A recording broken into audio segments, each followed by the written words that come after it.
story about being caught was, this was 2002. I was in college and I was studying abroad. And I was studying in Spain, and my best friend and roommate, Jess, was studying in London. So we decided that it would be like really fun and adventurous if we went and met up in Paris. So we did. It was December. It was cold. It was the first time I was in Paris. It was really fun. And, you know, it's freezing. We've got our backpacks on, and we're like these little American tourists, and we go to the Arc de Triomphe, and we decide we're going to go shopping on the Champs-Élysées.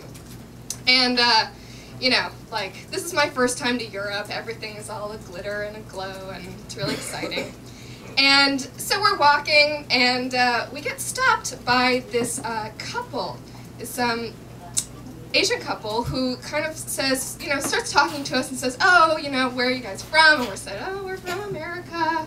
We're just here, you know, to do the thing that we do. And they were just like, well, you know, can you do us a favor? You know, because we're talking, we're just like, oh, where are you from? They're like, oh, we're from Hong Kong. You know, we're just here on business. Can you do us a favor? And so I'm like, oh, okay, what do you need? I'm starting to, like, you know, check my bag and make sure that no one's like trying to rip me off at the time.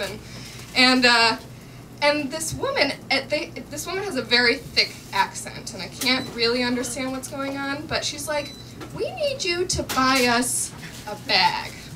And I heard the word bagel for some reason. And we're on the Champs-Élysées, and I'm like, are there bagel stores right here? Like, I thought maybe she had a coupon that was only one per customer. So I'm just kind of like, oh, okay, yeah, sure, we can do that, I guess, you know. And so she's like, okay, well, she gets out this little book, and she holds it up, and there are all these pictures of handbags and wallets in it. And so she opens it up to a certain page. She says, okay, well, I need you to go across to that store, which is, I look, and it's Louis Vuitton, which at the time, I don't know what that is, because I'm from the Midwest. And so she opens up the bag. She says, okay, we need you to buy this bag here and this wallet. And then she reaches into the other pocket and pulls out like swatches of the fabric, the material, and says, we want it in this material here.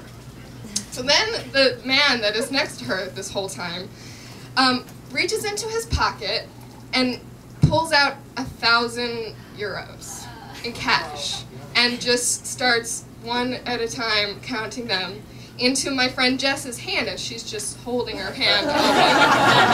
And the cash is just going in one by one. And so now we have to cross 4 lanes of traffic to go across the street to Louis Vuitton and try and buy this bag. And at this time, my brain is just starting, like we have $1,000, you know, $1,000 at the time in cash, and this was when the euro was actually not stronger than the dollar, so it really was like $1,000. And I'm just like, oh my God, we have $1,000. Like, what could you do in Paris with $1,000? And she's just like, yeah, well, we better not screw this up, or the hitman's gonna come get us. So we cross the 4 lanes of traffic, and we go into the store, and there are all the bags and wallets, you know, on display. And we look, and there's this long line of people, and they all happen to be Asian in this long line.